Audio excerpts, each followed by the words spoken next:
Assalamualaikum warahmatullahi wabarakatuh. How are you today? Semoga kita semua selalu sehat dan semangat.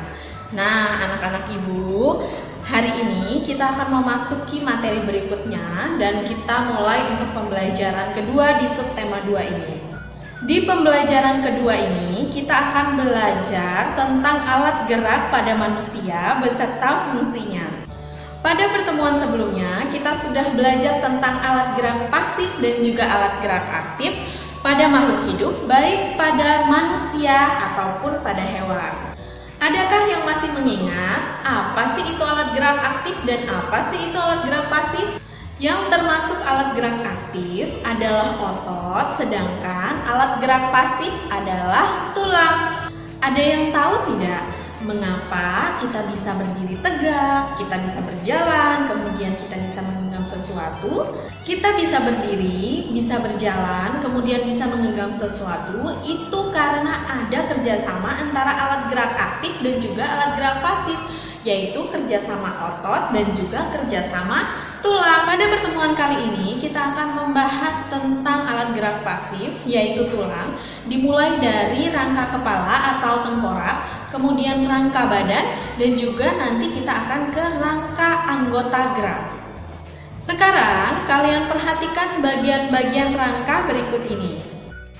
Bagian-bagian rangka kepala. Pada rangka kepala terdapat beberapa bagian, di antaranya tulang dahi, tulang ubun-ubun, tulang kepala belakang, tulang hidung, tulang rahang atas, tulang rahang bawah,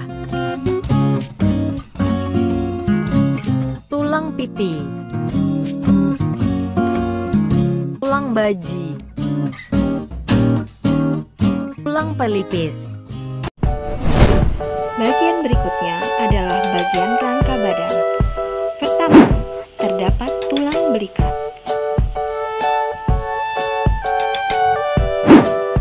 Selanjutnya ada tulang selangkah. Lalu terdapat tulang dada, tulang belakang, tulang rusuk sejati, kemudian tulang rusuk palsu, tulang rusuk melayang, lalu ada tulang panggul,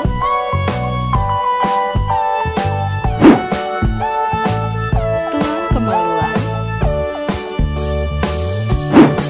dan yang terakhir adalah tulang duduk.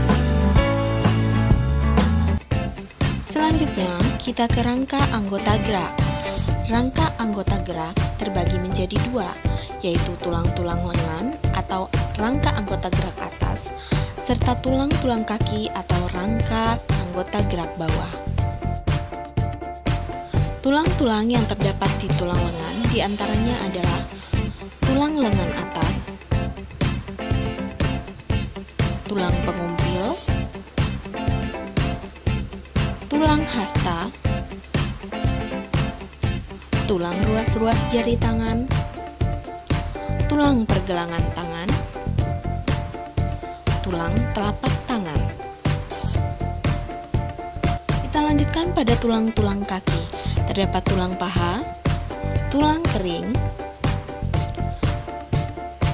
tulang betis, tulang ruas-ruas jari kaki, tulang tempurung lutut, tulang pergelangan kaki, dan tulang telapak kaki. Itu tadi merupakan bagian-bagian tulang yang ada di tubuh kita. Nah, untuk pembahasan berikutnya, Ibu akan lanjutkan ke fungsi bagian tulang, terutama rangka anggota gerak bagian atas dimulai dari tulang lengan sampai tulang jari tangan, dan dilanjutkan dengan rangka gerak bagian bawah dimulai dari tulang paha sampai tulang jari kaki. Fungsi tulang lengan atas, tempat menempelnya otot utama yang menggerakkan bahu dan siku. Fungsi tulang hasta, membentuk lengan bawah sebagai alat gerak dan menghubungkan lengan atas dan pergelangan tangan. Fungsi tulang pengumpil, tempat menempelnya otot lengan yang menggerakkan tangan bagian bawah. Fungsi tulang pergelangan tangan, alat gerak tangan, penghubung tulang jari tangan dengan tulang pangkal lengan dan tempat menempelnya otot. Fungsi telapak tangan, memberi bentuk tangan, menghubungkan tulang jari dengan tulang pergelangan tangan. Fungsi tulang jari tangan, memberi bentuk jari tangan. Fungsi tulang paha diantaranya penghubung bagian pinggul dengan lutut, tempat produksi sel darah merah pada sumsum tulang. Fungsi tulang tempurung lutut, melindungi persendian lutut serta membantu pergerakan. Fungsi tulang betis, menopang dan memberi kekuatan otot pada saat berjalan dan berlari, melekatkan bagian lutut. Fungsi tulang kering, penyambung lutut dan pergelangan kaki, menyangga otot tungkai kaki, menyangga berat badan, menjaga keseimbangan tubuh, dan penggerak pergelangan kaki. Fungsi tulang pergelangan kaki, untuk menggerakkan kaki ketika berjalan. Fungsi tulang telapak kaki, untuk menopang berat tubuh dan membantu mengatur gerak tubuh ketika berjalan, berlari, dan melompat. Fungsi tulang jari kaki, sebagai rangka yang membentuk jari kaki, sebagai tumpuan saat berjinjit atau berolahraga. Sekarang kita akan menyimpulkan secara umum fungsi dari tulang atau rangka tubuh kita. Fungsinya yang pertama adalah memberi bentuk pada tubuh kita. Fungsi berikutnya adalah menegakkan tubuh kita. Jadi kita bisa berdiri seperti ini karena ada rangka. Lalu rangka atau tulang juga berfungsi untuk melindungi organ-organ penting dalam tubuh kita. Apa saja organ penting dalam tubuh kita? Ada jantung, ada paru-paru, kemudian ada otak, dan lain sebagainya. Berikutnya, sebagai tempat pembentukan sel darah. Nah, untuk fungsi yang terakhir, kalian pasti sudah mengetahuinya, yaitu sebagai alat gerak pasif. Nah, sekarang Ibu punya tugas untuk kalian.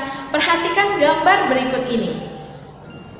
Dari gambar ini ada rangka-rangka yang ditunjuk. Selanjutnya, Ibu minta kalian beri nama dari masing-masing rangka yang ditunjuk. Nah, kalian pasti sudah paham kan tugas dari Ibu? Sekarang, untuk pembelajarannya Ibu cukupkan dan jangan lupa untuk mengerjakan tugasnya. Ibu akhiri, Assalamualaikum warahmatullahi wabarakatuh.